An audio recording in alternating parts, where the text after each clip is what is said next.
경남의 한적한 시골 마을로 귀농해 7년째 살고 있다. 처음 이곳에 내려올 때만 해도 아내와 함께 나이 들어가며 소박하게 살겠다는 마음이 가득했다. 작은 농장을 일구고 아침 저녁으로 무럭무럭 자라는 농작물만 바라봐도 행복했었다. 그런데 건강하다고 믿었던 아내가 갑작스럽게 암 진단을 받으면서 모든 계획이 무너져 버렸다. 폐암이었다. 발견됐을 땐 이미 병이 깊어 치료가 쉽지 않았다. 병원에서의 2년은 고통과 희망, 그리고 절망이 교차하는 시간이었다. 항암 치료로 고생하는 아내를 보며 나는 그저 무력하게 곁을 지킬 수밖에 없었다. 한때는 밝고 웃음이 많던 그녀가 점점 기력이 쇠해가고 말수마저 줄어드는 모습을 보며 마음이 찢어졌다. 마지막 순간에도 그녀는 나에게 미안하다는 말을 남기려다 끝내 제대로 하지 못했다. 그렇게 허망하게 떠난 그녀를 보며 세상이 한순간에 무너져 내렸다. 아내의 죽음 이후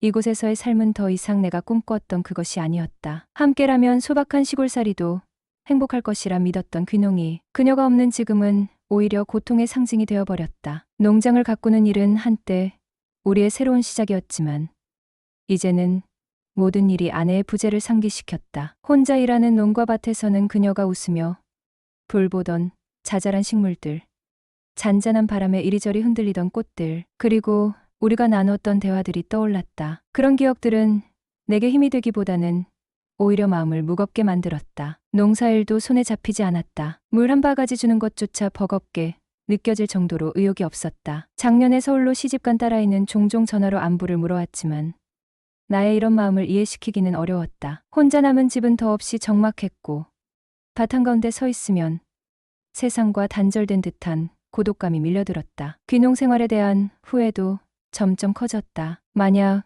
우리가 시골로 내려오지 않고 도시에 남아 있었다면 아내의 병을 조금이라도 더 빨리 알아챌 수 있지 않았을까? 그런 생각들이 자꾸 머릿속을 맴돌며 나를 괴롭혔다. 딸아이는 서울로 올라와 함께 살자고 했지만 이곳을 떠나는 것이 아내와의 기억을 버리는 일처럼 느껴져 쉽사리 발걸음을 옮기지 못하고 있다. 하루하루 이곳의 적막 속에서 아내와의 시간을 떠올리며 후회와 그리움으로 마음을 달래는 삶이 이어지고 있다. 그맘때쯤 옆집에 살던 노부부가 이사를 가고 60대 중반의 아주머니가 그 주택을 구입해 이사를 온 것이다. 1시간 가량 떨어진 도심에 사는 자녀들이 가끔 찾아오는 거 말곤 고양이 한 마리를 키우며 혼자 살고 있었는데 평소 주택 한켠의 텃밭에 나오는 경우 외엔 거의 외출을 하지 않아 2달 넘도록 3번 정도 마주쳤을 뿐 거의 왕래가 없었다. 우연히 마주쳐도 가벼운 인사만 하는 정도. 혼자 사는 과부라서 그런지 동네 소문이라도 돌까봐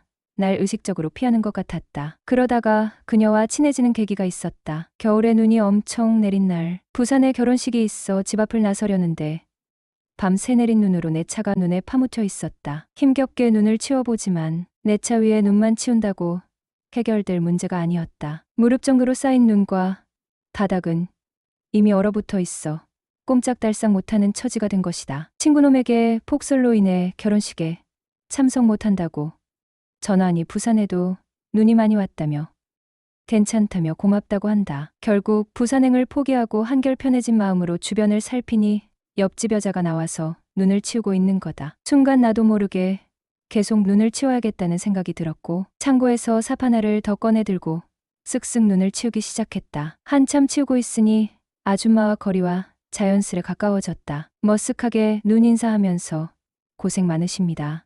그러자 아주머니가 네, 아저씨도요라며 살짝 눈웃음을 지어보낸다. 어느 정도 치워갈 무렵 아저씨 너무 고마워요. 내가 해야 되는 건데 혼자 치우기 버거웠는데 아저씨 때문에 힘을 덜었네요. 라고 하신다. 이래서 집안엔 남자가 있어야 한다는 거 아닙니까? 그러게요. 호호. 내가 그녀의 집 앞과 마당까지 깨끗이 치워줬기 때문이었다.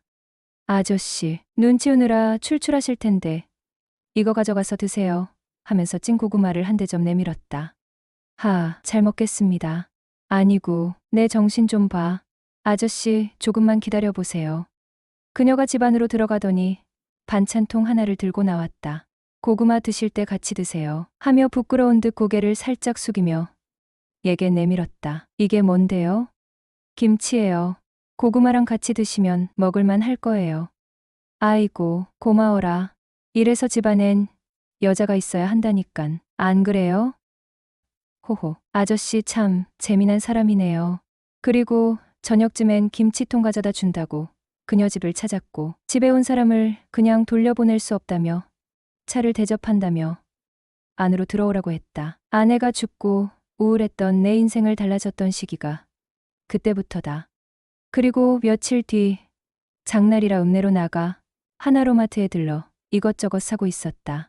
옆집 여자도 장을 보러 나왔다며 마트에서 마주치게 된 것이다. 여기서 다 보네요. 그러게요. 잘 지내셨죠? 하며 내 장바구니를 보더니 냉동 음식이랑 라면밖에 없네요. 그런 거만 드시면 몸 상해요 라며 걱정스럽게 날 쳐다본다. 혼자 사는 호라비가 다 그렇죠. 이런 게 제일 편해요. 설거지 걱정도 없고요. 아저씨 차 가지고 왔죠? 이따 갈 때 저도 좀 태워주세요. 그리하여 이후부턴 함께 장을 보러 다니며 짐꾼 노릇까지 하게 되었다. 집까지는 약 20분 정도 거리였는데 차 타고 가면서 몇 살이냐? 고향은 어디냐? 남편과는 언제 사별했느냐? 등등 다소 민감한 문제들까지도 자연스럽게 대화가 오가고 집에 도착했을 때쯤 태워줘서 고맙다며 저녁을 함께 먹자며 집으로 초대를 하는 것이다. 저녁 7시경 옆집으로 향했다. 빈손으로 가기모에서 가몽시를 한 봉지 챙겼다. 현관문을 두드리니 아줌마가 반갑게 맞아주신다. 집 안에서 이미 끓기 시작하는 된장찌개의 구수한 냄새가 풍겨왔다. 와, 이 얼마 만에 맡아보는 음식 냄새야? 아주머니 때문에 오늘 하루 제 입이 호강하겠는거려. 왜? 입만 호강해요? 아저씨는 제가 여자로도 안 보이나 봐요. 네, 그게 순간 난 무슨 말인지 몰랐다. 아니, 아저씨는 눈에는 제가 여자로 안 보이시나 봐요? 아니, 그런 게 아니라 오늘 입도 호강하고 눈도 호강하는구나. 하하. 그러자 그녀는 살짝 눈을 흘기더니 이쪽으로 오세요 하며 주방으로 향했다. 이미 식탁에는 이것저것 10여 가지의 반찬이 세팅되어 이미 한상 가득 차려져 있었다. 보글보글 끓는 된장찌개가 나오고 밥까지 더해졌다. 분위기 묘한 저녁 식사가 시작되었다. 눈가에 눈물까지 촉촉히 맺힐 정도로 너무나도 맛있었다. 한마디로 감동이었다. 정말 오랜만에 느껴보는 감정이랄까? 내가 또 언제 여자한테 이런 정성스런 밥상을 받아볼 수 있을까 싶었다. 그렇게 또 몇 달이 흐르고 따스하다 못해 여름이 가까워질 무렵 갑작스런 장마가 시작되었다. 밭일도 못 나가고 하루 종일 쉬고 있는데 옆집 아주머니가 찾아왔다. 아저씨 계세요? 시내 급한 볼일이 생겼다며 태워줄 수 있냐길래 그러겠다고 했죠. 가는 도중 며칠 동안 안 보이던데 어디 갔다 왔냐며 걱정도 되고 궁금했다면서 며칠 동안 어디에 있었냐고 물으시길래 부산 사는 딸내미가 출산을 해서 다녀왔다고. 그리고 갑자기 그녀가 아저씨는 내라 궁금했던 게 아니라 저 보고 싶었던 건 아니고요 그러는 거다. 그쵸. 맨날 보이던 사람이 한동안 안 보이니 보고 싶기도 하고 걱정되기도 하고요. 저도 아저씨 혼자 밥 잘 챙겨 먹나 걱정했는데 호호. 순간 이건 뭐지 하는 생각으로 진짜 제가 걱정이 되셨어요? 라고 되묻자 정말로 궁금하고 보고 싶었다 라고 말씀하시더라고요. 우리의 마음이 서로 확인되는 순간이었습니다. 호라비 팔자 과부가 알아준다고 그녀는 나를 끔찍이 아껴주었고 어느 날은 전 남편보다 10배는 더 잘해주는 것 같아요 라고 웃으면서 말했습니다. 그렇게 우리는 1년 넘게 만나오고 있습니다. 그녀와 11살 차이. 저는 올해 55살, 그녀는 66살이지요. 요즘같이 100세 시대엔 한참 나이라 볼 수도 있겠죠. 저희 역시 열정적으로 만나오고 있고 만날수록 애정이 점점 커져만 가서 결혼까지 생각하고 있네요. 그러나 그녀의 자녀들, 아들과 딸은 우리 관계에 대해 부정적인 반응을 보이고 있습니다. 처음에는 잘 몰랐는데 그 이유가 결국 재산 문제였다는 사실을 알게 되었습니다. 그녀의 전 남편이 돌아가셨을 때 공시지가로 약 30억 원 규모의 건물을 아들, 딸, 그리고 그녀가 공동 상속받았다고 합니다. 그런데 제가 그녀와 법적 부부가 되면 나중에 재산 분배 문제로 갈등이 생길 수 있다는 우려가 있었습니다. 특히 제가 그녀보다 훨씬 어린 나이다 보니 제가 먼저 세상을 떠나면 문제가 없지만 만약 그녀가 먼저 돌아가시면 그 재산의 일부가 저에게 넘어올 수 있다는 것이 큰 문제로 여겨졌습니다. 결국 자식들은 자신들의 아버지의 재산이 저에게 넘어가는 것을 원하지 않는 상황이었죠. 이런 상황에서 저는 혼인신고 없이 사실혼 관계로 지내자고 제안했지만 그녀가 그건 또 절대로 안 된다고 해서 자식들과 사이가 멀어졌어요. 혹시 황혼재혼을 하면서 저와 같은 고민을 하시는 분 계신가요? 다 늙어서 서로 맞는 사람과 하루하루 보내도 부족한 나날인데 주변 의식해야 하고 애들 눈치까지 봐야 하니 정말 쉽지 않은 일입니다. 사랑은 나이를 있게 하지만 세상은 사랑의 방식에 조건을 붙인다.